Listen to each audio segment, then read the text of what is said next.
Hi, good morning. ത്വമേവ മാതാ ച പിതാ ത്വമേവ ത്വമേവ ബന്ധുശ്ച സഖാ ത്വമേവ ത്വമേവ വിദ്യാ ദ്രവിണം ത്വമേവ ത്വമേവ സർവം മമ ദേവദേവ. ശ്രീമദ് ഭഗവത്ഗീത 1-ാമത്തെ ചാപ്റ്റർ അർജുന വിഷാദയോഗം 10-ാമത്തെ ശ്ലോകം 9 വരെയാണ് വായിച്ചിട്ടുണ്ടായിരുന്നത്. അപര്യാപ്തം തദസ്മാകം ബലം ഭീഷ്മാഭിരക്ഷിതം പര്യാപ്തം ത്യുതമേതേഷാം ബലം ഭീമാഭിരക്ഷിതം. ദുര്യോധനാദികൾക്ക് ഒരു സംശയം. ഭീഷ്മരുടെ സേനാധിപത്യത്തിലുള്ള അസ്മാകം ബലം, നമ്മുടെ സൈന്യം അപര്യാപ്തമാണോ എന്ന് ചെറിയൊരു സംശയം. ഭീഷ്മാഭിരക്ഷിതമായിട്ടുള്ള ഞങ്ങളുടെ സേന പാണ്ഡവരുടെ സേനയേക്കാൾ കൂടുതൽ ആൾക്കാരുണ്ട്, അക്ഷൗഹിണിപ്പടകൾ ധാരാളമുണ്ട്. എന്നാലും ചെറിയൊരു പേടി, നേരത്തെ പറഞ്ഞല്ലോ അസുരശക്തിയും അസുര ചിന്തയും മാത്രമേ ഉള്ളൂ. അപ്പോൾ ചെറിയൊരു പേടിയുണ്ട് പാണ്ഡവന്മാരെ പറ്റിയിട്ട്. അപ്പം ഞങ്ങളുടെ സേന അത്രയ്ക്കും ബലമുള്ളതാണോ, അവരെ തോൽപ്പിക്കാൻ പറ്റുമോ നമ്മുടെ സൈന്യത്തിന് എന്ന് ചെറിയൊരു പേടിയുണ്ട്. കാരണം അവിടെ ഭീമാഭിരക്ഷിതം എന്നാണ് പറയുന്നത്. അപ്പം ഭീമൻ്റെ പിൻബലത്തിലാണ് പാണ്ഡവന്മാർ. നേതാക്കന്മാർ വേറെയാണെങ്കിലും ഭീമനാണ് കൂടുതൽ പ്രാധാന്യം കൊടുത്തത്. അവിടെ ഭീമാഭിരക്ഷിതം, അവർക്ക് കുറച്ചും കൂടെ ബലം കൂടുമോ എന്നുള്ള ഒരു ചെറിയ പേടി നല്ലവണ്ണം ഉണ്ട്. അക്ഷൗഹിണിപ്പട നോക്കുകയാണെങ്കിൽ കൗരവർക്ക് 11 അക്ഷൗഹിണിപ്പടയുണ്ട്, അവർക്ക് 7 അക്ഷൗഹിണിപ്പടയേ ഉള്ളൂ. അക്ഷൗഹിണിപ്പട നമ്മൾ നാരായണീയത്തിലും പറഞ്ഞിട്ടുണ്ട്. 21,870 21,870 ആന, അത്ര തന്നെ തേര് അല്ലെങ്കിൽ രഥങ്ങൾ, അതിൻ്റെ 3 ഇരട്ടി കുതിരകൾ, അതിൻ്റെ 5 ഇരട്ടി കാലാളുകൾ. ഇതാണ് ഒരക്ഷൗഹിണിപ്പട. അങ്ങനെയുള്ള 11 ഉണ്ട്, മറ്റവർക്ക് 7 ഉണ്ട്.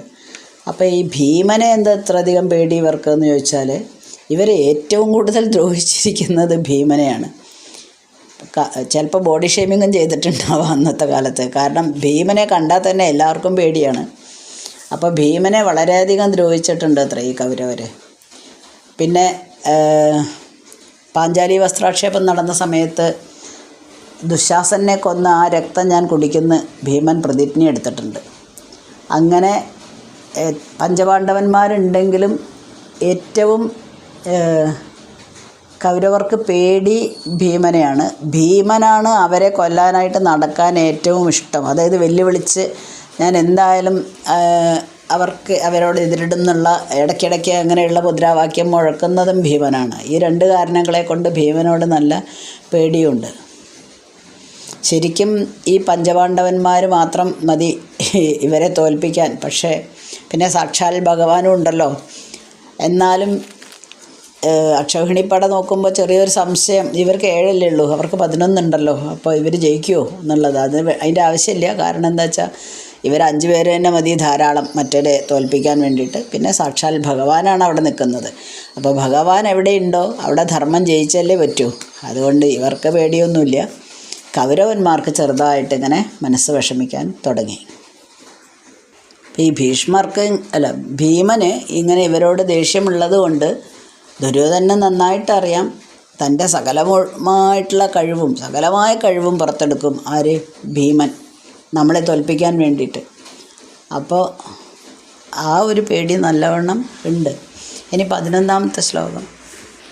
അയനേഷു ച സർവേഷു യഥാഭാഗമവസ്ഥിത ഭീഷ്മമേവാഭിരക്ഷന്തു ഭവന്തഃ സർവ ഏവ ഹി.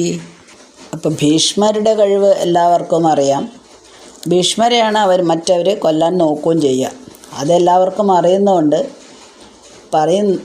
ഇവിടെ പറയുന്നത് എല്ലാവരും വ്യൂഹങ്ങൾ ചമച്ചിട്ടാണല്ലോ യുദ്ധം ചെയ്യുന്നത്. അപ്പോൾ ആ വ്യൂഹങ്ങൾ ചമച്ചാലും അതിൽ ഒരു ചെറിയ പഴുത് ശത്രു സൈന്യം എങ്ങനെയെങ്കിലും കണ്ടുപിടിക്കും. ആ പഴുത് കൂടെ അവരവിടെ എത്തും.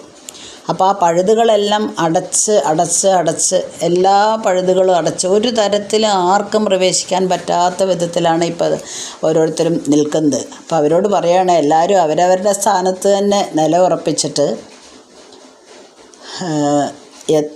അയനേഷു ച സർവേഷു യഥാഭാഗമവസ്ഥിത ഭീഷ്മമേവാഭിരക്ഷന്തു ഭവന്ത സർവയേവ ഹി. അവരവരുടെ സ്ഥലങ്ങളിൽ യഥാസ്ഥാനത്ത് നിന്ന് എങ്ങനെയെങ്കിലും ഭീഷ്മരെ രക്ഷിക്കണം, ഭീഷ്മരെ കാത്തു രക്ഷിക്കണം. കാരണം ഓരോ പഴുതുകൂടിയും അവർ വരാനുള്ള ചാൻസ് ഉണ്ട്. കാരണം ഭീഷ്മരെ കൊല്ലാൻ ശിഖണ്ഡി തയ്യാറെടുക്കുന്ന ഉറപ്പുണ്ട്. ആദ്യം തന്നെ ഇവർക്കെല്ലാം അറിയാം ഏകദേശം എന്ത് സംഭവിക്കും, ആരെയൊക്കെ കൊല്ലും എന്നുള്ളത്, ആർക്കൊക്കെയാണ് കഴിവ് ആരെയൊക്കെ കൊല്ലാൻ എന്നുള്ളത്. അതുകൊണ്ട് അങ്ങനെ ഒരു ചാൻസ് കൊടുക്കരുത് എന്ന് പറയാണ്. ഇനി 12ാമത്തെ ശ്ലോകം. തസ്യ സഞ്ജനയൻ ഹർഷം കുരുവൃദ്ധ പിതാമഹ സിംഹനാദം വിനദ്യോച്ചൈ ശംഖം ദദ്മോ പ്രതാപവാൻ.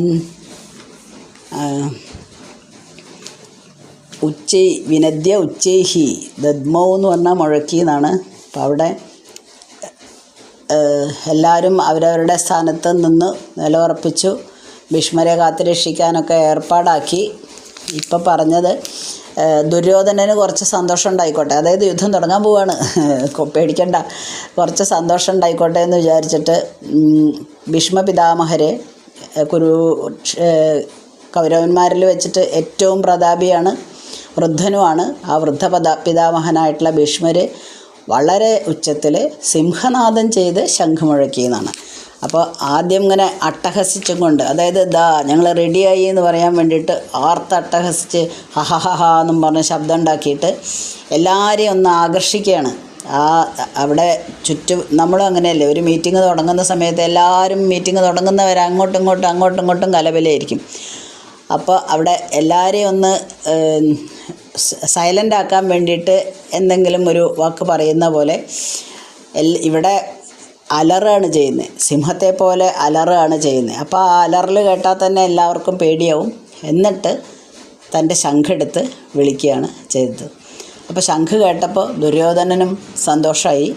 തുടങ്ങാൻ പോവല്ലേ, റെഡിയായി, എല്ലാവരും റെഡിയായി, ഇനി യുദ്ധം ചെയ്യേ വേണ്ടു. അപ്പോൾ അങ്ങനെ ഭീഷ്മ പിതാമഹർ ശംഖനാഥം മുഴക്കിയെന്നാണ്. ഇനി 13ാമത്തെ ശ്ലോകം. തദ ശംഖാശ്ച ഭേര്യശ്ച പണവാനഗോമുഖ സഹസൈവാഭ്യഹന്യന്ത സശബ്ദസ്തുമുലോ ഭവത്. പണവ ആനക ഗോമുഖാഹ. ശംഖുകൾ, അപ്പോൾ കുറേ ഉപകരണങ്ങളാണ്.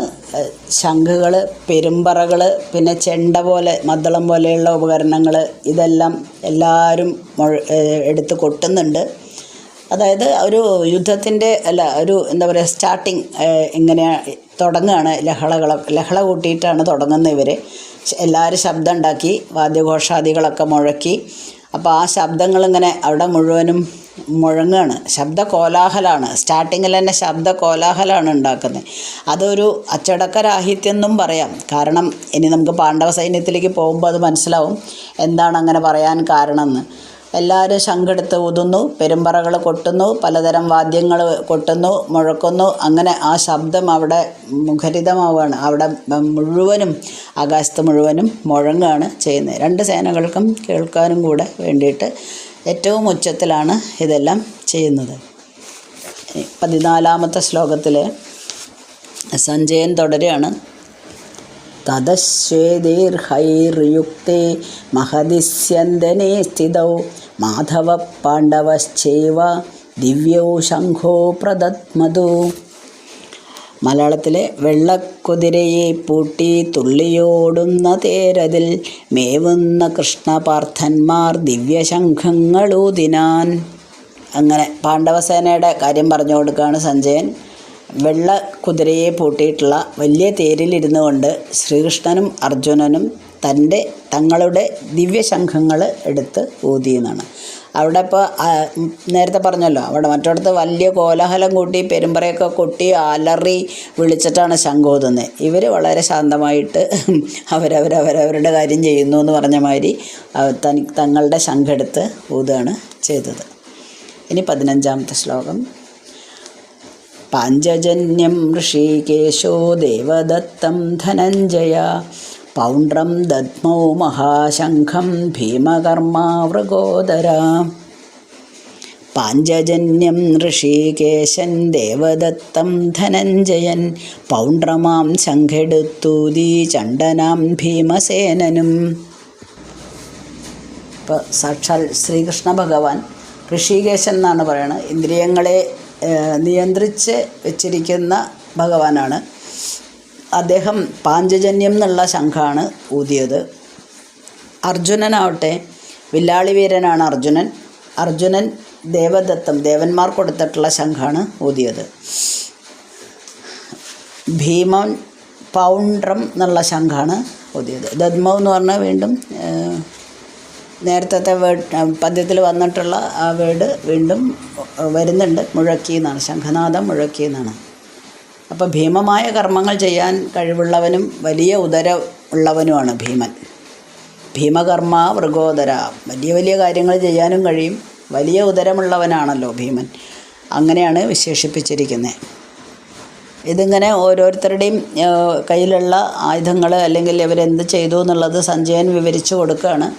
അപ്പോൾ 16-ാമത്തെ ശ്ലോകത്തിലെ അനന്തവിജയം രാജാ കുന്തിപുത്രോ യുധിഷ്ഠിര നകുലസഹദേവശ്ച സുഘോഷമണിപുഷ്പകൗ. ഓരോരുത്തരും ഊതിയിട്ടുള്ള ശംഖിൻ്റെ പേര് പറയാണ്. കുന്തിപുത്രനും രാജാവുമായിട്ടുള്ള യുധിഷ്ഠിരൻ അനന്തവിജയം എന്നുള്ള ശംഖാണ് ഊതിയത്. ഇനി നകുല സഹദേവന്മാർ, നകുലൻ സുഘോഷം എന്നുള്ള ശംഖും സഹദേവൻ മണിപുഷ്പകം എന്നുള്ള ശംഖും എടുത്ത് ശംഖനാദം മുഴക്കി എന്നാണ് 16-ാമത്തെ ശ്ലോകത്തിൽ പറയുന്നത്.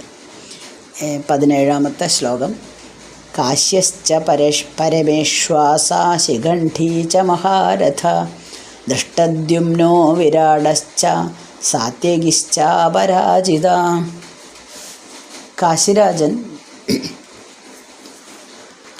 കാശിരാജനെ വിശേഷിപ്പിക്കുന്നത് പരമേശ്വാസ എന്നാണ്. വലിയ വില്ലാളി വീരനാണ് കാശിരാജാവ്.